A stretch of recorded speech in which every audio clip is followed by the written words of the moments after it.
Grand frère Hubert Angel, pourquoi attendre qu'il soit mort avant de témoigner de lui? Si de son vivant, le Seigneur, comme tu le dis, t'a dit de ne pas témoigner de lui, c'est le Seigneur maintenant qui t'a dit de venir témoigner de lui à sa mort. Pour le bien de qui? Pour quel intérêt? On doit se repentir quand il est déjà mort, quand on a perdu l'opportunité de profiter de cette chaleur, de cette aura, de ce prophétique. Qui as-tu recommandé d'aller le voir si tu savais qu'il allait au-delà de ton don prophétique? À quel moment l'as-tu recommandé? À quel moment as-tu éclairé le corps de Christ de ne pas faire de mal à un oint de Dieu? Non. Aujourd'hui, on est intéressé en tant que prophète. On veut prophétiser pour être à la une. On veut se mettre devant les caméras. Quelqu'un d'autre viendra dire que c'est ce que tu fais. Je parle d'un certain nombre d'hommes de Dieu parce que je veux me mettre en lumière. Loin de moi. J'ai trouvé ma place. Dieu n'a pas besoin de 1000 personnes pour défendre sa vérité. Dieu dit, je cherche quelqu'un, qui enverrai-je? Quelqu'un qui va simplement se rassurer que ce que Dieu a dit, que cela soit fait. Voilà ma motivation et voilà ma soif. Je ne viens pas ici pour dire que j'ai prophétisé, comme j'ai prophétisé sur le prophète Ekané. Et pour dire non, le Seigneur a dit qu'il va le frapper. Il faut absolument que Dieu le frappe pour qu'on sache que je suis prophétesse, pour qu'on sache que je suis oracle de Dieu. Ce n'est pas ce que le trésor m'a appris. Ce n'est pas ce que j'ai compris de la rencontre que j'ai faite avec Dieu que j'ai rencontré physiquement dans un corps de femme. Dieu m'a appris qu'on doit faire attention à l'embouteillage. Chacun a une place et j'ai découvert ma place. C'est tout. Il n'y a pas de concurrence dans le corps de Christ. Nous sommes des ouvriers appelés à pleurer pour que Dieu sur cette terre fasse comme il veut, pour que Dieu puisse essuyer ses larmes de tout ce qui se passe dans cet univers-ci. Un serviteur de Dieu, dans autant de douleurs, qui n'a pas vu le prophète Sidi Joshua, qui n'a pas regardé Emmanuel TV. Beaucoup de chrétiens se sont retrouvés perdus. Ils ne savaient même plus s'ils devaient aller au Nigeria ou pas. Combien de personnes ont reçu d'aller au Nigeria et ne sont pas partis? Le prophète avait déclaré qu'il devait venir au Cameroun. Mais à cause de la magouille des hommes de Dieu, il n'est pas venu. On sait combien le Cameroun a perdu, mais personne ne s'est levé publiquement. Personne qui ait la bouche, personne qui ait la plateforme avec laquelle les hommes peuvent écouter, ne s'est levé pour dire, je peux attester sous l'onction que j'ai qu'il est de Dieu. Ceux qui ont parlé parlaient pratiquement en parabole parce que tout le monde se lavait les mains des douleurs qu'il a subies. Mais aujourd'hui, quand il n'est plus là, on veut s'accaparer, on veut arracher la grâce qu'il a laissée. Non, non, ce n'est pas possible. On ne vole pas, on n'usurpe pas les titres en Christ. On ne fait pas ça. Il faut le cœur qu'il faut. Et une personne a été évaluée. Une personne, Dieu a offert cette onction à une personne. Ce n'était pas la première personne à être évaluée pour cette onction. Parce que plusieurs ont été évalués et ils ont raté. Le Seigneur lui a donné cette opportunité. Un homme, parce que ce n'est pas moi. Un homme. Dieu lui a donné cette opportunité. Et si il demeure fidèle, vous verrez la puissance qui va se manifester.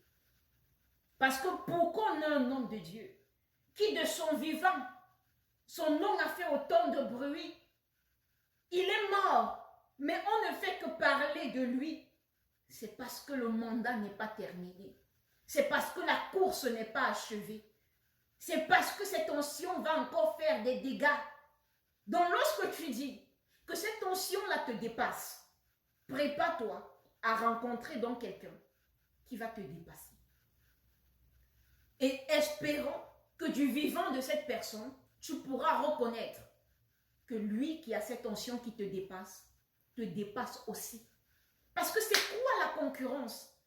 C'est quoi l'orgueil? Quand Dieu nous a appelés, est-ce que Dieu nous a dit qu'on sera les plus grands, les superintendants, je ne sais pas quoi? Où est passé le plaisir de servir Dieu? Moi, j'ai goûté au plaisir de servir Dieu. J'ai goûté au bonheur d'être appelée fille du Très-Haut, d'être appelée prophétesse du Dieu vivant. C'est un plaisir que jamais je ne voudrais perdre. Ce plaisir va au-delà de toute forme de place spirituelle. C'est le plaisir d'une communion intime avec Dieu. Une relation avec Dieu qui transcende tout et qui te met tellement bien que tu es prêt à batailler jour et nuit pour que le Créateur de l'univers puisse sourire.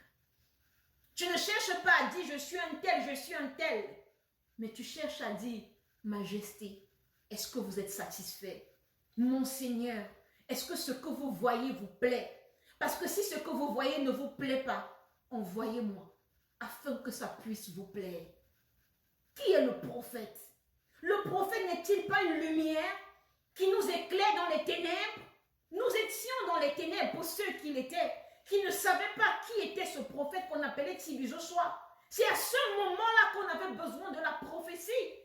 C'est à ce moment-là qu'on avait besoin de quelqu'un qui se lève, qui tape la main sur la table et qui prophétise en disant « Il est de Dieu sur mon onction, je le jure ». Mais personne n'a parlé. Aujourd'hui, on veut se gonfler la poitrine en disant « J'avais écouté, je savais ». N'est-ce pas ce que les pharisiens ont fait? Bien après avoir tué le Seigneur Jésus. Pourquoi on doit attester d'une onction après sa mort? Pourquoi ne pas profiter d'un homme de Dieu après sa mort, pendant qu'il vit encore? Pourquoi chercher? On cherche quoi dans sa mort? On veut quoi? Troubler Évelyne, Joshua? Non, personne ne va la troubler. Personne ne va la troubler. Mon Dieu est vivant. Le Dieu 3 fois saint que j'ai rencontré physiquement sur la terre, qui s'appelle le trésor. Par ce Dieu-là, je le dis, personne ne va troubler Évelyne Joshua. Dieu lui a donné une onction propre à elle, qui n'a rien à voir avec celle de son mari. Et la vérité qu'elle porte en son sein, je le déclare par la puissance du trésor, va arriver à l'accomplissement. Quiconque la trouble, quiconque vient pour voler un héritage qui n'est pas à lui, derrière Évelyne Joshua, que cette personne soit brisée et exposée publiquement. Peu importe qui sont ces gens-là, qu'ils viennent sous prétexte pas des semblants, qui viennent pour s'accaparer de l'onction du prophète Tibi Joshua, du manteau du prophète Tibi Joshua, qu'ils soient exposés en public. Je dis qu'il soit exposé en public, que cette onction puissante, grande, qui a été laissée entre les mains d'un homme, paye à chacun le prix de son offense. Nous sommes dans un temps de jugement et personne ne va échapper. Il a été insulté, il a été malmené, le prophète Tibi Joshua. Mais dans cette génération, si je le déclare par le nom de mon Dieu, cette onction sera honorée, célébrée sur la terre. Et nous verrons Évelyne Joshua se lever publiquement et se réjouir de l'appel, de la destinée qui est sur sa vie. C'est assez. C'est assez. Si Dieu est descendu sur la terre, c'est pour que justice soit faite. Je déclare que la justice soit faite. Au Nigeria, ou partout où cette onction se retrouve, que la justice de mon Dieu, le trésor, soit faite. Je ne peux pas me taire face à une nouvelle aussi pathétique, qu'on attend de la mort d'un homme de Dieu pour venir témoigner de sa puissance et de sa grandeur. Le Saint-Esprit dit non. Dieu dit non. Arrêtons avec la mascarade. On n'exploite pas Dieu. On n'usurpe pas. On n'use pas de jonglage pour avoir des positions en Christ. Ça va nous rattraper. Nous sommes dans une génération où la vérité ne peut ne pas être exposée en public. Si tu as vu ma part, viens me dénoncer. Parce que le prophète qui cache sa vie, qui a peur qu'on prophétise sur sa vie, il sait ce qu'il cache. Je n'ai rien à cacher. Si j'ai fait mal, je vais m'excuser.